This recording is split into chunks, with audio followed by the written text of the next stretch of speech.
All right, here we are. I decided that we would go ahead and get into some of the definitions of this spiritual lingo that you'll hear throughout the twin flame journey. So, first of all, twin flame. Twin flame is one soul split into two bodies. I know that sounds crazy. I know it's just like, what? How could you share a soul with somebody else? I laugh because I thought the same thing. It's just not what we're taught. It's not what we're used to. It's just not a thing. It's just mind-blowing. Mind-blowing. And until I had the experience myself, I wouldn't have believed it either. But again, I don't know how many times I can say it. It's real. So one soul, two bodies. That's what a twin flame is. So somebody crosses your path and you have this instant recognition. You don't know anything about them as far as, what's their favorite color, what kind of movies do they like to watch, what kind of drinks do they love, you don't really know those things about them, but you feel like you do know them and you know them well. In fact, you almost feel like you know them more than they know themselves. And the reason behind that is because you've spent lifetime after lifetime after lifetime together. And of course, in each lifetime, things change. You could be in a different body. Your gender might be something else. You'll have different hobbies, So that's why the familiarity. That is why you feel like you just know this person. And I had mentioned in my last video the same thing about just new people coming into your life and having that inner knowing. So it's also said that your twin flame, this other person that you share a soul with, is you in a past life. So in order to get this, in order to understand this journey, incarnation, reincarnation, must be accepted. And there is proof, scientific proof, that reincarnation is real. I don't have the link right now to share that with you. I'll come up with it and pop it in there if you are questioning reincarnation. But yeah, it's science. It's actually proven. And your twin flame is you on another timeline. Incarnated. When you incarnate, you don't just incarnate. Like, say I died today. I don't have to incarnate in the future. There is no time. Time is an illusion in the higher dimensions where you go when you die. So essentially, I could incarnate again in 1982. I could incarnate in 1775. So that is why the familiarity. Your twin is you. I know this is hard to grasp. And you might not start to catch on to this or really believe in it. But you will. If you are truly on this journey, you will, I promise. Okay, so twin flame, two bodies, one soul. Essentially, you in another life, in another timeline. Another term, divine masculine, divine feminine. Okay, so on the twin flame journey, one of you holds the divine feminine energy, and one of you holds the divine masculine energy, much stronger than the other.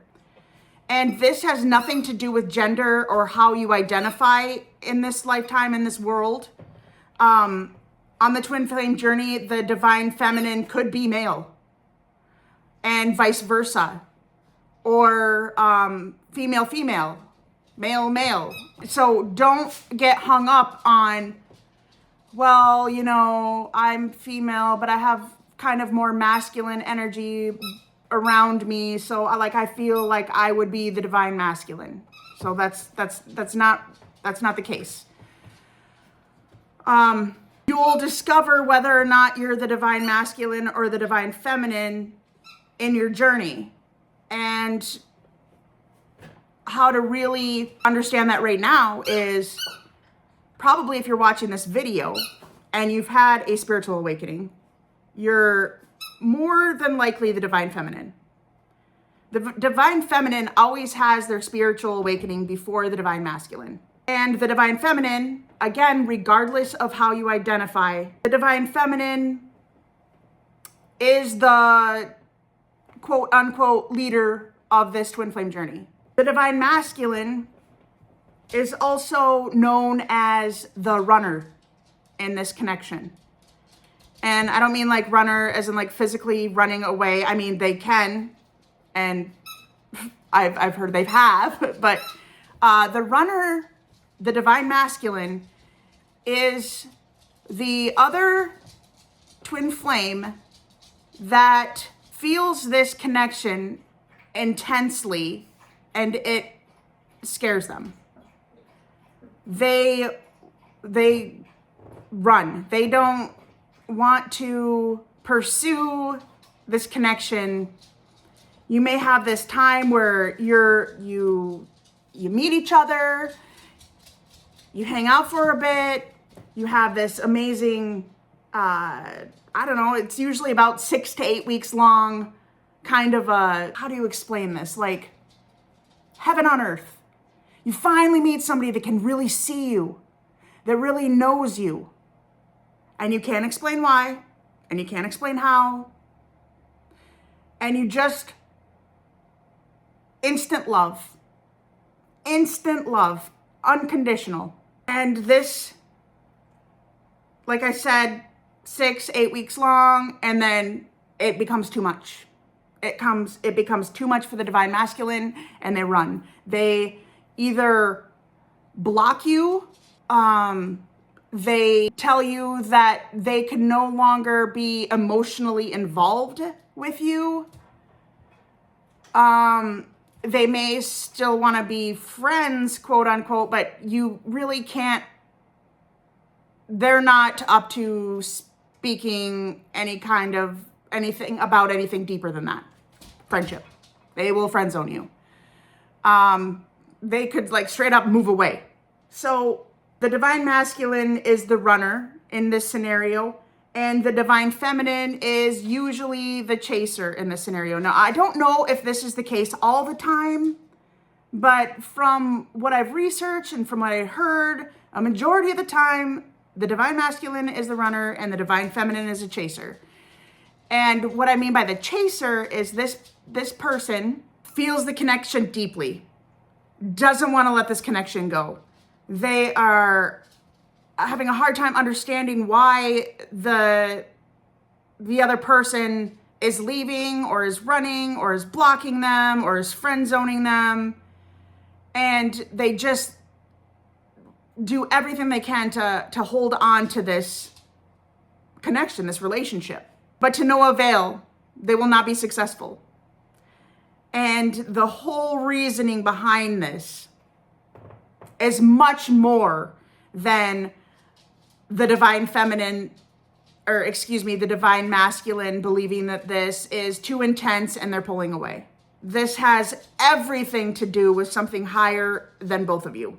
And this is the point where you, as the divine feminine, goes through an ego death, their dark night of the soul. It feels like during this time, we call it the separation phase, you start to wonder what the hell you're even here on earth for. What is your life's purpose? There's a lot of depression.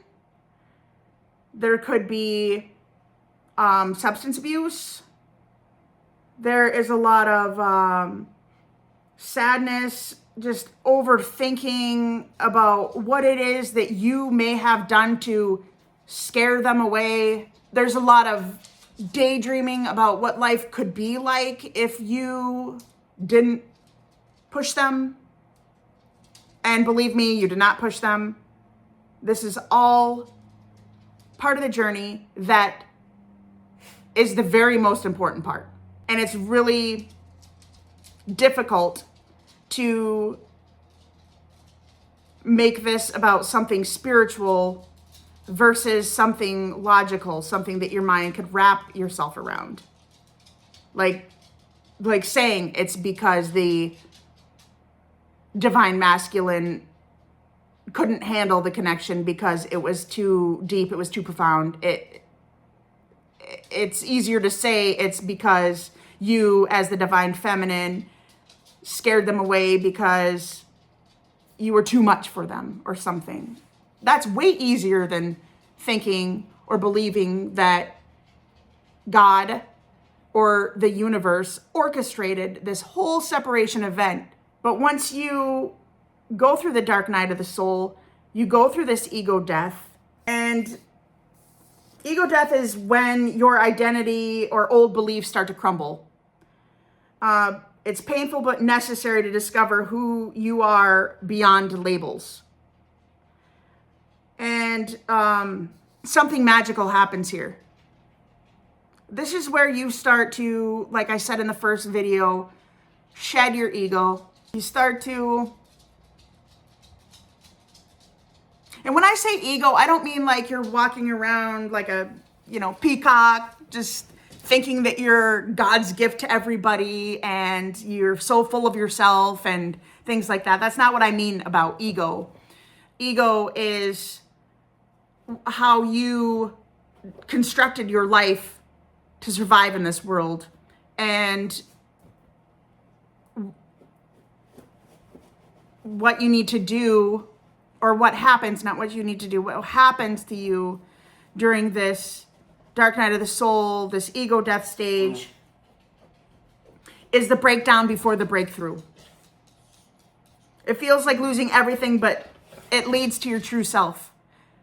You discover that you don't need to act a certain way anymore. You don't need to be a certain way anymore. You realize what it was that made you do or be the way you were, or do the things that you did in life. And suddenly, just like that, you realize, oh, life is so much better just being me, being myself, saying the things that I want to say, doing the things that I want to do. And it starts to feel like you're floating. It's almost like you start to shed that armor, like all that heavy weight, and you just like become lighter. And people notice it. People could feel your energy. They could see the change in you. They could feel the change in you. You walk into a room and you turn heads. People, what? Why is that person smiling so big? Why is that person singing all the time? What is going on? I want that. Or, other people might be irritated by it. And if you being yourself is irritating somebody else, that has nothing to do with you. And that has everything to do with them, and something that they need to look at for themselves. Heal, transcend, change. That's on them. And you know that. You start to be like, I don't really, people and other people's feelings and other people's thoughts, you're just like, okay, that's on you. And you're able to just kind of move on. That's how also you discover the people that are meant to be in your life. You discover who goes and who stays. There's this mass cleaning. It could also be your job, your career, what it is you're doing. It might feel stagnant. It might feel heavy. It's just like, oh my gosh, I have to go into this place again. Why? I can't deal with it any longer. If you're not aligned with what it is that you're here to do, you're going to start feeling like you're in some sort of cage, like you're trapped. Like, how do I get out of this? And it's not going to let go. It's not going to let up. Same thing with relationships. If you are in a marriage and, this is something that you've been in for a long time and everything was fine, everything was dandy. And then you meet your twin flame and then you go through this ego death. And then all of a sudden your marriage feels empty. That is a really hard part of the journey, a very hard concept, because this person is not a bad person that you're with. There's a reason why you married them. So when you have this connection with your twin flame, who is you share the same soul, you get each other. There's a deeper feeling that you have never felt before in your entire life. And once you discover that, that's all you want back. That's all you want, is you want that connection again. So your other connection, this possible marriage that you're in, or these other relationships that you're in, you're constantly going to feel like something is missing and you're trying so hard to get that back. How do I get that back? How do I get that connection back? Because that's what felt like home to me. That's what made me feel like I was actually being seen, like somebody who really knew me. And yes, your marriage partner, your person that you've been with, they love you. You love them. But it just feels like there's something missing. And sometimes on the twin flame journey, you let them go. Yeah. And it was never something that you were ever contemplating or thinking about. You were happy. You thought you were happy. And then it feels like you just get hit by this truck. And there's no going back. I